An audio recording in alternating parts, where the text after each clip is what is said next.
L'abbaye des Morts, which is French for the Abbey of the Dead, tells a story of Jean Raymond, one of the Cathars being expelled from the area in the south of France known as the Languedoc. Jean hides in an old abbey, not knowing the evil that lies beneath.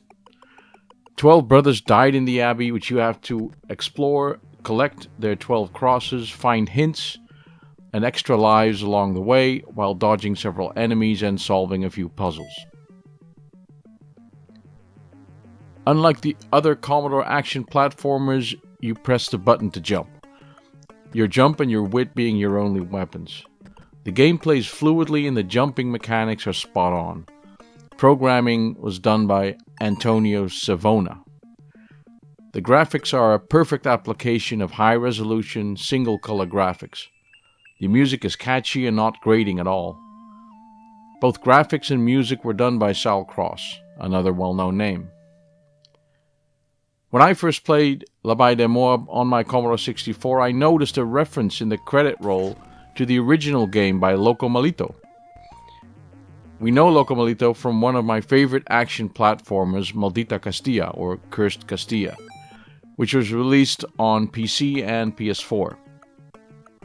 As it turns out, Locomalito was the original creator of L'abbaye des Morts, which shouldn't come as a surprise because the game takes its inspiration from old legends.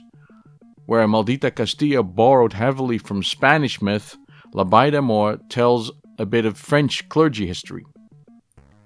Locomalito made his game in 2 weeks in 2010 during a stay in the south of France. It's been open sourced and ported to the Sega Mega Drive and the ZX Spectrum, among others. Now for a bit of real history. The Languedoc is an area in the south of France where people once used the word oc instead of oui for yes. Literally means language of oc. In the middle of the 12th century, many heretical groups existed within the Christian church.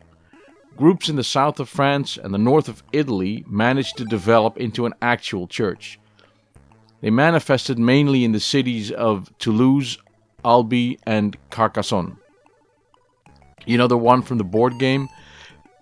This group, we now call the Cathars, believed that the earth was Satan's domain and the only path to spiritual enlightenment was the inspiration from the Holy Spirit.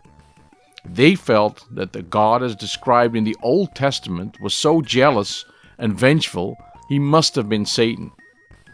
In the Cathars version of the story of the Garden of Eden, the snake was good and Eve was evil. Naturally, the Roman Catholics thought otherwise, and the popes finally decided to kill the Cathars in a crusade. Pope Gregorius IX started the Inquisitions, and Pope Innocentius IV allowed torture as a method during interrogations.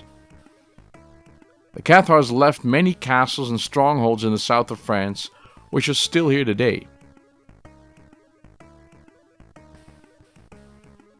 Back to the game.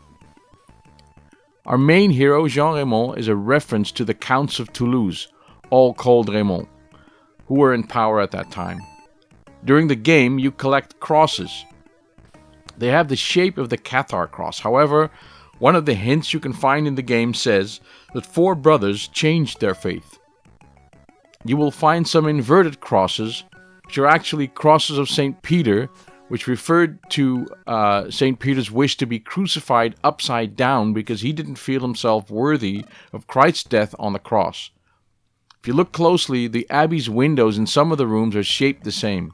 Apparently 4 brothers changed their faith from the Cathar belief to Roman Catholic.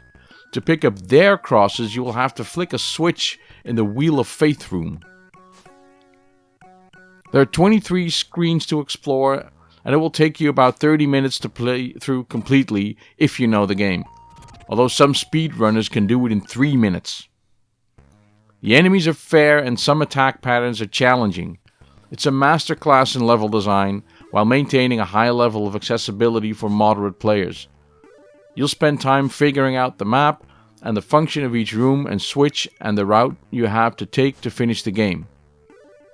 There are no saves, and there's no score other than the amount of crosses you've collected. You can pick up a good number of lives, but once you're down to 0, the game is over and you have to start again. L'abbaye Des Morts is a good-looking, very playable game rooted in the mystery of actual history. With its clear and simple graphics and enjoyable music, it's an easy game to pick up and play, and even finish if you're willing to put in the effort, which shouldn't be hard at all.